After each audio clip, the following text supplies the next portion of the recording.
రాజైన హేరోదు దినములందు యూదా దేశపు బెత్లెహేములో యేసు పుట్టిన పిమ్మట ఇదిగో తూర్పు దేశపు జ్ఞానులు యెరూషలేముకు వచ్చి, యూదుల రాజుగా పుట్టినవాడు ఎక్కడున్నాడు?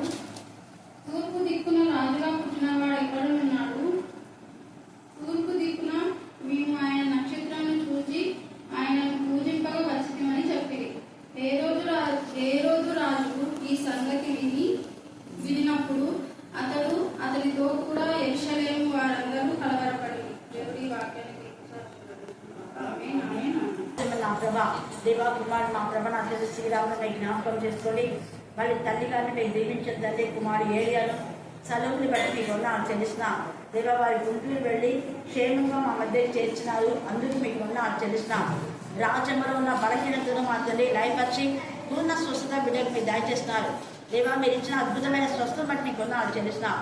అలాగనే సలువుకి నా ప్రభ నా తల్లి ఆపరేషన్ చేయాలని డాక్టర్ చెప్పారు, కానీ మీరు ఆపరేషన్ కాకుండా స్వస్థపరుస్తారని మీరు మాట ఇచ్చారు. దేవా మీ మాట మేరకు నా తల్లి దేవా ఆపరేషన్ థియేటర్కి వెళ్ళవలసిన బిడ్డలు తండ్రి అద్భుత రీతిగా నీళ్ళు రిపోర్ట్తో క్షేమంగా మీరు మా మధ్య నడిపించే విధానం బట్టి నీకు ఆచరిస్తున్నా. నానా చదువుని మీరు కనికరించండి, ఆస్వాదించండి, బలపరచండి, ధైర్యపరచండి, వేలాడే చీకశక్తి నుంచి విడిపించండి తండ్రి. ముఖ్యంగా గర్భఫల దీవెనచేత మరి నింపమని ప్రార్థిస్తున్నాం.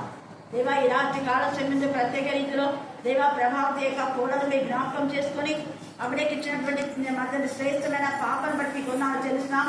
ఆ బిడ్డకు మంచి గ్రోత్ మీరు ఇస్తున్నందుకు నేను కొన్నాళ్ళు తెలుస్తున్నాం. అర్ధరాత్రి అడ్డుకోవడం కూడా మీరు దయపరచమని ప్రార్థిస్తున్నాం. దేవా వారు ఎంతగా దుఃఖపడినారో అంతగా సంతోషాన్ని ఆ బిడ్డను బట్టి దయచేయండి. ఎలిషమ్మకి సుఖమైన వస్తుంది దయచేయండి తండ్రి. ప్రతి బలహీనత నుంచి మీరు విడిపించమని ప్రార్థిస్తున్నాం. మా అత్తమ్మకని బట్టి మరి చిన్న కూడా ఉన్నత చదవడానికి మీ జ్ఞానం వివేకాన్ని మీరు దయచేయండి.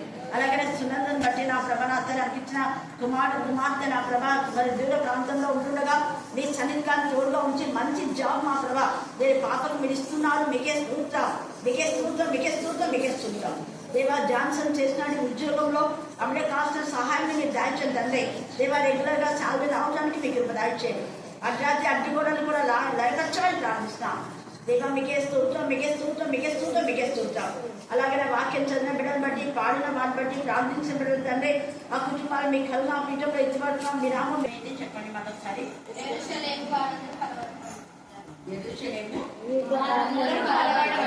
యెరూషలేము వారందరూ కలవరపడి. మన ధ్యాన అంశం ఏంటంటే కలవరపడుట. ఏంటి చెప్పండి? మళ్ళీ చెప్పాలా? మళ్ళీ చెప్పాలా? అయితే ఎవరికి కలవరము, ఎవరికి కలవరం ఉండదు అని రెండు విషయాలు మనం ధ్యానం చేసుకోవాలి. ఇక్కడ ఎవరికి కలవరం వచ్చిందంటే యెరూషలేము, తర్వాత యెరూషలేముతో పాటు ఉన్నటువంటి హేరోదు రాజు. ఈ హేరోదు రాజుగా ఉన్నాడు. ఎప్పుడైనా కూడా ఏ ప్రాంతంలో అయినా కూడా రాజు కలవరపన్నారంటే రాజుతో పాటు అక్కడ ప్రజలంతా ఏమైపోతుంది? కలవరం వస్తుంది కదా. అంటే ఒక ఇంటి యజమానుడికి కలవరం వచ్చిందంటే ఇంట్లో ఉన్న వాళ్ళందరికీ ఏమవుతుంది? కలవరం వస్తుంది.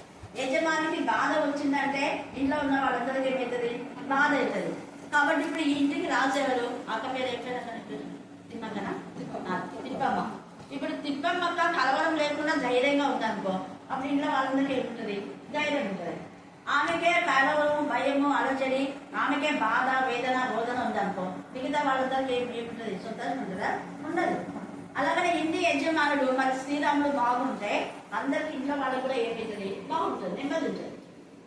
అక్కడ ఎవరికైనా కూడా ఇప్పుడు మామూలుగా సలూన్ ఉంది, ఆమెను హాస్పిటల్ తీసుకువెళ్ళారు, వెంటనే ఆపరేషన్ అన్నారు.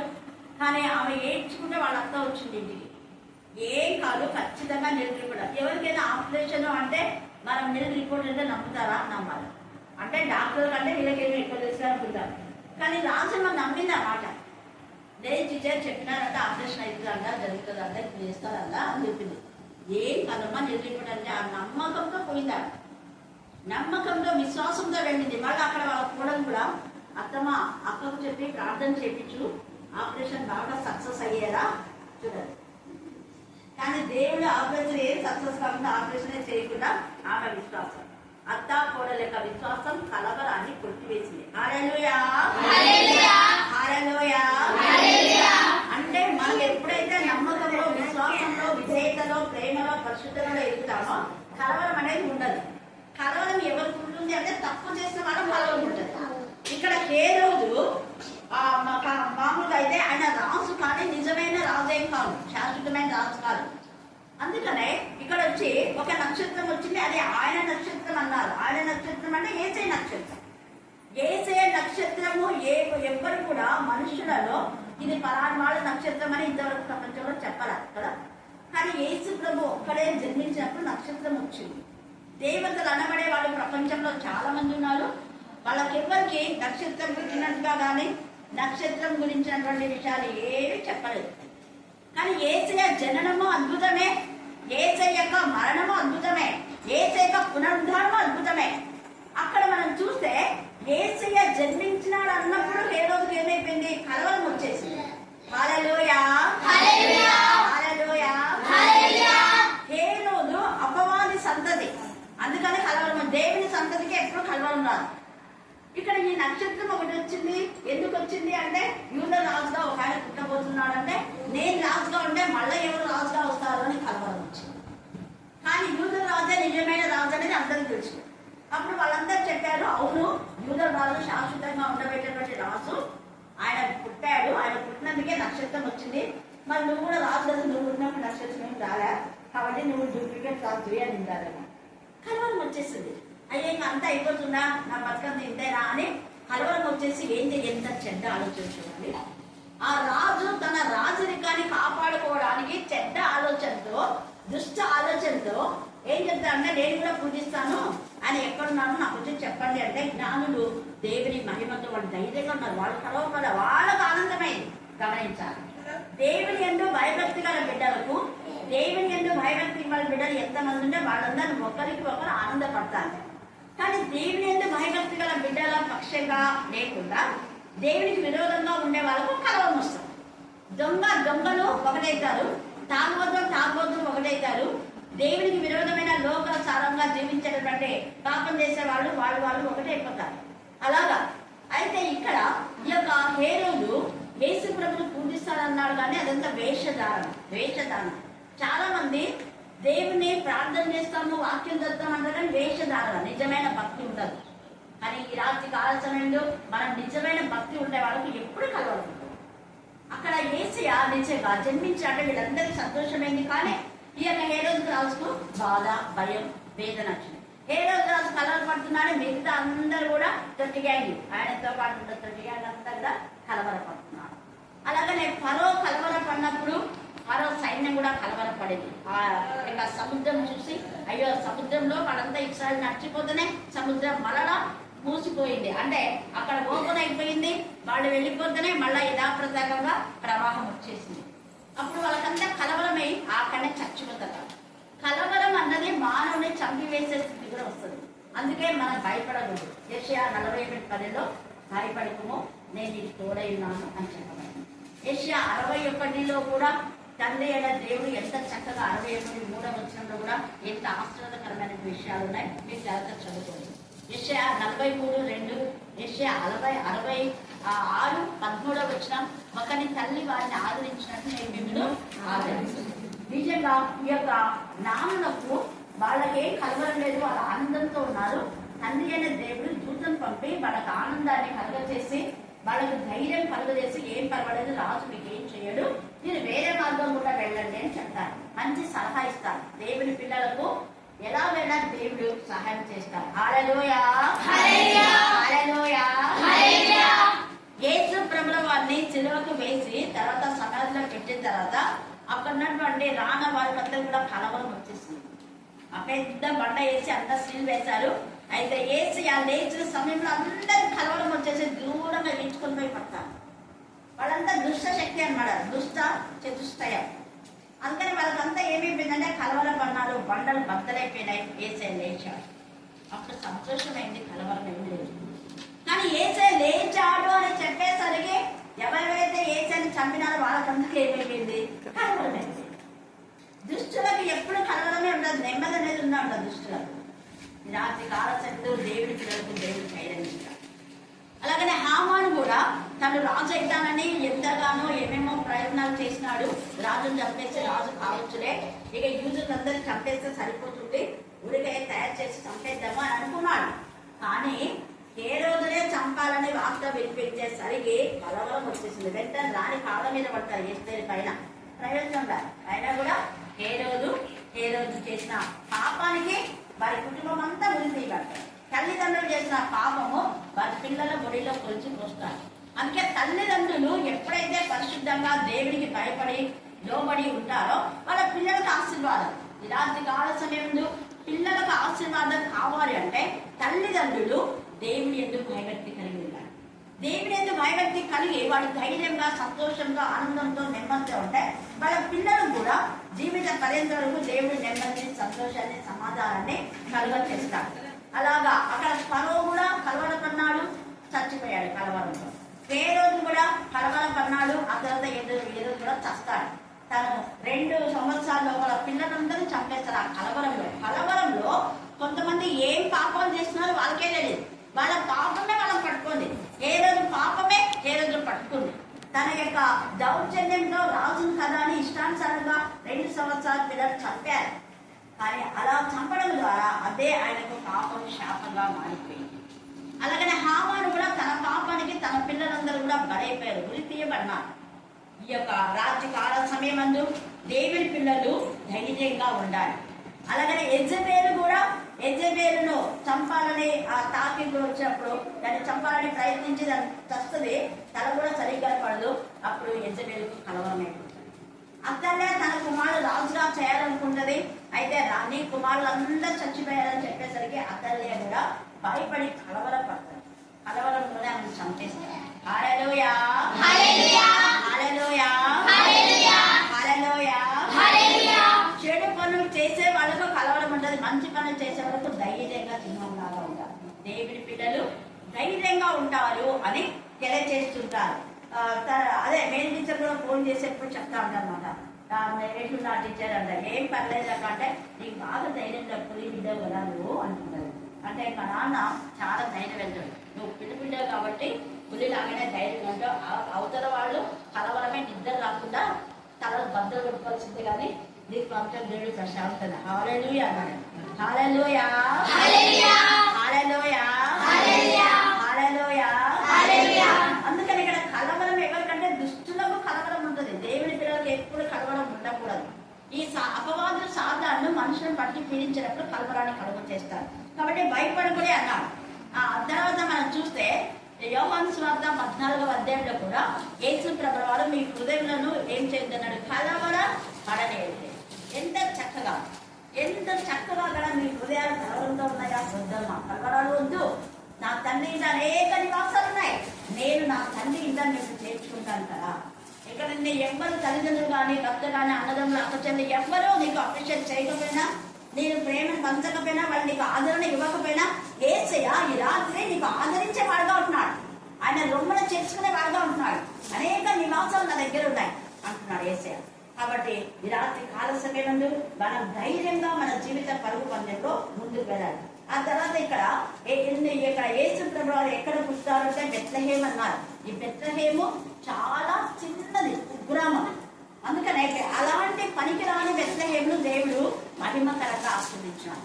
ఈ రాత్రి నువ్వు పనికిరాని దానిగా, దేవునికి విరోధమైన విధానంలో అనేక మంది అనేక విధాలుగా మాట్లాడినా నిన్ను దేవుడు తలగా ఉంచుతాడు, ఇంట్లో కానీ, సమాజంలో కానీ, సంఘంలో కానీ. హల్లెలూయా, హల్లెలూయా, హల్లెలూయా, హల్లెలూయా, హల్లెలూయా. అందుకనే బెత్లెహేములోనే ఏలైనగా యూదయా దేశం బెత్లెహేమ, నీవు యూదా ప్రధానంలో ఎంత మాత్రంలో అల్పమైన దానో కాదు. ఈ రాత్రి మరి ఇక్కడ చేసిన ప్రతి బిడ్డతో ఈ పాట మాట్లాడతాను.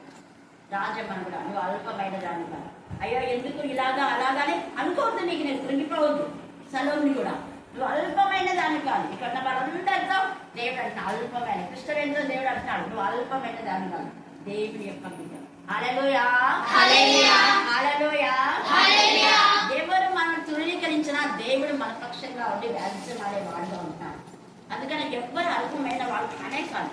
మరి కూడా ఒకవేళ తను అల్పమైంది పనికిరాంటే అనుకుందేమో, కానీ దాదాపుగా 7 సంవత్సరాలుగా దేవుడు ఆ అద్భుత రీతిగా దేవుడికి మహిమకరంగా సంఘంలో వాడుకుంటున్నాడు. హల్లెలూయా, హల్లెలూయా, హల్లెలూయా, హల్లెలూయా. ఎక్కువనే అవుతుంది. ఎందుకంటే అనేక మంది ఏమేమి అనుకున్నా కూడా నేను అంటాను, మీరు అనుకోవచ్చేమో కానీ మీకంటే నీతిగా నిజాయితీగా ఉండే బిడ్డ అని. అప్పుడు వాళ్ళకి సిగ్గు అవుతుంది. కానీ అలా అనడం అన్నింటినీ కూడా ఒకందుకు మంచిది అంటున్నాను. ఎందుకు అలా అనడం ద్వారా ఆమె నిజాయితీ ఏందో నేను చెప్పడం బట్టి వాళ్ళకి సిగ్గుపోతుంది కదా. అనుకుంటే లోపల ఏం జరుగుతుందో ఏం తెలియదు. కొన్నిసార్లు మనం మేలు కోసమే వస్తాయి. ఇప్పుడు నేను వచ్చిన పరిస్థితి చూస్తే అందరూ ఎవరైతే వాళ్ళని అందరూ చిచ్చి అనేలాగా చేస్తున్నారు, ఎవరు సంఘంలో వాళ్ళు. అట్లా ఎందుకు అలాగా అంత ఇదిగా ఆమె అట్లా బర్రె గొంతులాగా అట్లా అరుస్తూ ఉంది. కొంతమంది బర్రె గొంతులాగా అరుస్తుంటారు రైతులు. అలాగ అన్నప్పుడు వాళ్ళు ఎంత ఇదిగా మాట్లాడతారు కదా. అంటే వాళ్ళ యొక్క క్యారెక్టర్ను వాళ్ళే లెస్ చేసుకుంటారు. కానీ దేవుని పిల్లలు ఎవరు ఇది చేసినా కూడా దేవుడు అలా చెప్తారు. హల్లెలూయా హల్లెలూయా హల్లెలూయా హల్లెలూయా. దేవుడు మన పక్షంగా ఉండగా మనకు విరోధి ఎవరు. కాబట్టి ఇలాంటి కాల సమయమందు మనము ఎలాంటి వారమైనా దేవుడు మనం లిఫ్ట్ చేస్తారు. ఆ బెత్లెహేము పెద్దగా అనేకులకు ఆశీర్వాదకరంగా ఉంది. అనేకులు బెత్లెహేము చూడడానికి వెళ్తున్నారు. ప్రపంచ నలుమూలల బెత్లెహేములో యేసయ్య జన్మించాడని ఆ యెరూషలేమును చూడడానికి అందరూ వెళ్తున్నారు. అలాగనే నీ పక్షంగా నా పక్షంగా దేవుడు ఉన్నాడు. కాబట్టి మనం ఎప్పుడూ కలవరపడద్దు. సెలవు వైపు మనం చూస్తూ సెలవులో లేదన్న యేసయ్య మనకు విడుదల విమోచన. దేవుడు ఈ లేఖన భాగాన్ని దీవించి ఆశీర్వదించుగాక. ఆమేన్ ఆమేన్ ఆమేన్. చివరి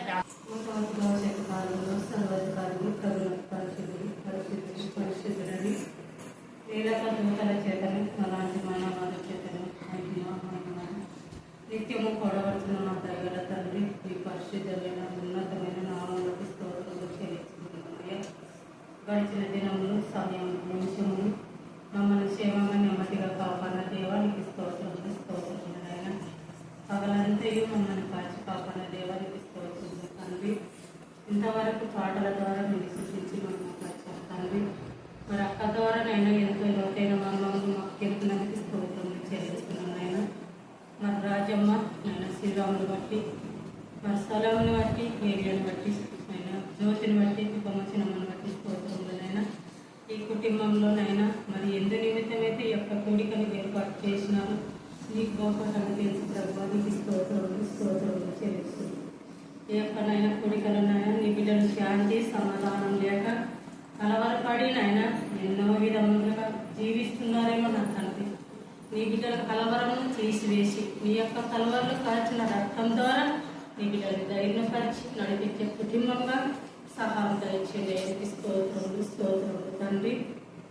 రచన ప్రతి బిడ్డలనైనా ఎవరికైతే కలవరపడినైనా మరి ఉన్నారో అటు బిడ్డలకు కూడా ముట్టండి నైనా. వాళ్ళ కలవరము తీసివేసి ధైర్యంగా నైనా నీ వాక్యముల ద్వారా నైనా ముందుకు నడిచే భాగ్యము దయచేయండి. నీకే స్తుతులు స్తోత్రములు చెల్లించుకుంటున్నామయ్యా. ఈ దినం నా తండ్రి మరి వివాహములు చేస్తున్న ప్రతి కుటుంబాలను జ్ఞాపకం చేసుకుంటున్నాం దేవా. ఎంగేజ్మెంట్ అయితే నిన్నైనా వివాహం అయితే తండ్రి ఈ దినం మొదలుకొని నైనా రేపటి దినం వరకు నైనా ఈ యొక్క సేవకరము ప్రతి కుటుంబానికి దయచేయండి. నీకు స్తోత్రములు స్తోత్రములు చెల్లించుకుంటున్నాం. నైనా డబ్బు విషయంలో అయితే ఆర్థిక ఇబ్బందులతో ఉండకుండా నైనా వచ్చే బంధువులతో నైనా మరి పెళ్లి కుమార్తెలనైతే నేను ప్రయాణమంది తోడుగండి నడిపించండి. ఆయనకి స్తోత్రములు స్తోత్రములు చెల్లించుకుంటున్నాను. నైనా మా గ్రామంలో నీ పిల్లలు నా తండ్రి మరి పరీక్షలునైనా ఎగ్జామ్స్లోనైనా ప్రతి ఆనందంను కలిగించినందుకు స్తోత్రములు చెల్లించుకుంటున్నాను. ప్రతి బిడ్డలో ఆనందం సంతోషము మాకు ఇచ్చినందుకు స్తోత్రములు చెల్లించుకుంటున్నాను. నైనా ఇంకా మార్పు తెచ్చుకున్నలాగా కృప దయచేయండి. ఆయనకి స్తోత్రములు. నా ప్రభు మరి యవనస్త్రాలను నైనా యవన కాడు మాయటకు కృప దయచేయండి తండ్రి. తొట్టిలకుండా నీ బిడ్డలు నీ వాక్యముల ద్వారా నీ ప్రార్థనల ద్వారా నడిచే కృపను దయచేయండి. ఆయనకి స్తోత్రములు స్తోత్రములు చెల్లించుకుంటున్నాను.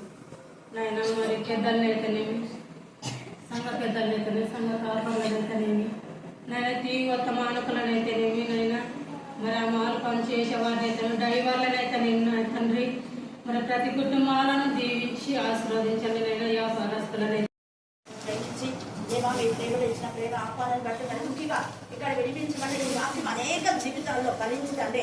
కలవరం లేకుండా ధైర్యం కలిగించండి. ఏరియాలో చదువుని ఏకాత్మ ఏక మనసు ఏకమాకు దయచేసి అన్ని కుమారం ఏకదేవుల గర్భఫలం జీవించడం నేను ఇవ్వాలి. రాజమ్మ శ్రీరామకు నా తల్లి ఏకాత్మ ఏక మనసు ఏకమాకు దయచేయండి. తల్లి దిబ్బమ్మ అక్కడికి కనికరించండి. మీరు కావాల్సిన ఆరోగ్య బలం శక్తిని దయచేసి ప్రార్థిస్తున్నాం. దేవా మీకే స్తోత్రం మీకే స్తోత్రం మీకే స్తోత్రం మీకే స్తోత్రం. మరోసారి నా ప్రభావంతో ప్రభావితం కూడా మీరు జ్ఞాపకం చేసుకొని సెలవుని హృదయాకు మీరు అద్భుతమైన స్వస్థత ఇచ్చినందుకు కూడా నీ గొప్ప తెలుస్తూ ఏ స్నానం ప్రార్థిస్తున్నాం.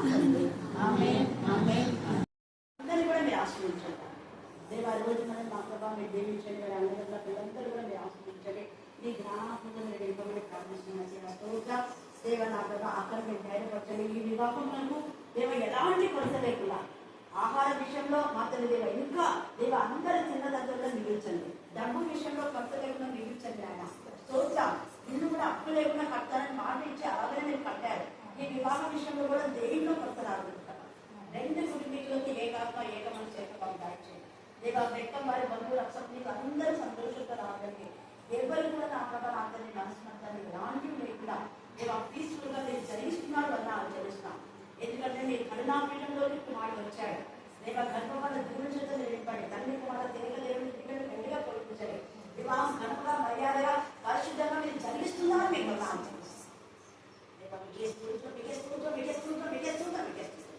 ఇంకా ఎవరెవరు పెళ్లి కుమారుడు చేయడం వాళ్ళందరూ కూడా మీరు ఆశ్రయించున్నాం. అది ఏ స్నానం ప్రార్థిస్తున్నాం.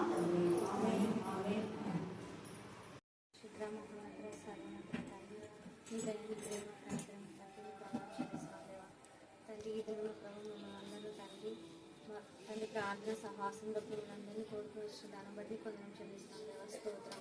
తండ్రి కుటుంబంలో నా తండ్రి జరగబోయే తండ్రి ఈ యొక్క కార్యక్రమం అంతటిని తోడే నడిపించండి తండ్రి. ముఖ్యంగా తండ్రి శ్వేతకు మంచి జ్ఞానం దయచేయండి తండ్రి. వాక్యం చేత నింపని ప్రార్థిస్తున్నాం దేవ స్తోత్రం. తండ్రి దేవాన్ని వాక్యంలోని సత్యమును గ్రహించి తండ్రి తన కుటుంబాన్ని తన జీవితాన్ని తండ్రిని వాక్యం చేత కట్టుకున్న సహాయం దయచేయండి తండ్రి. ఈ కుటుంబంలో ప్రతి ఒక్కరికి నా తండ్రి సమాధానము దయచేయడం ప్రార్థిస్తున్నాం దేవ స్తోత్రం. తండ్రి ప్రభా ఈ కార్యక్రమం అంతట్లో ప్రభా ఏ కొద్దువ లేకుండా తండ్రి మీరు సహాయం చేయడం ప్రార్థిస్తున్నాం దేవత. తండ్రి కొరత లేని జీవితాన్ని శ్వేతకు మీరు ఇస్తున్నారని మేము నమ్ముచున్నాం దేవ స్తోత్రం. నీకే స్తోత్రం, నీకే స్తోత్రం, నీకే స్తోత్రం తండ్రి దేవా. తండ్రి ఎక్కడికి వెళ్ళినాను ప్రభా నీ కొరకు ప్రచురించే బిడ్డ కానీ సాక్షించి చెప్పే బిడ్డ కానీ నా తండ్రి ఆ బిడ్డ నిలబెట్టడం ప్రార్థిస్తున్నాం దేవా. ఇక్కడ విన్న వాక్యాలు నా తండ్రి అనేకులు నా తండ్రి బలపరచడానికి తండ్రి తండ్రి మీ కుమార్తెను వాడుకోవడం ప్రార్థిస్తున్నాం దేవానికి వందనం చెల్లిస్తున్నాం ప్రభా. ఈ యొక్క కార్యక్రమం తోడు నడిపించి తండ్రి వచ్చిన వారిని వెళ్ళిచ్చిన వారిని తండ్రి ప్రాణంలో ఉన్న వారిని అందరినీ ప్రభు మీ చేతికి అప్పగిస్తున్నాం ప్రభా. క్షేమంగా వెళ్ళి క్షేమంగా రావడానికి నా తండ్రి ప్రతి ఒక్కరికి సహాయం దయచేయడం ప్రార్థిస్తూ సమస్త మహిమ ఘనత నీకు ఆరోపిస్తూ నజరైన యేసుక్రీస్తు శక్తి నామమున ప్రార్థిస్తున్నాం తండ్రి. ఆమేన్ ఆమేన్. 119వ కీర్తన 65 నుంచి 69 వచనాలు చదువుతున్నాను. యెహోవా నీ మాట చొప్పున నీ సేవకునికి నీవు మేలు చేసి ఉన్నావు. నేను నీ ఆజ్ఞల యందు నమ్మిక ఉంచి ఉన్నాను. మంచి వివేచన మంచి జ్ఞానము నాకు నేర్పుము. శ్రమ కలుగక మునుపు నేను త్రోవ విడిచి తిని ఇప్పుడు నీ వాక్యమును అనుసరించి నడుచుకొనుచున్నాను. నీవు దయాళుడవై మేలు చేయుచున్నావు. నీ కట్టడలను నాకు బోధింపుము. గర్విష్ఠులు నా మీద అబద్ధములు కల్పించుదురు. అయితే పూర్ణ హృదయముతో నేను నీ ఉపదేశములను అనుసరించును.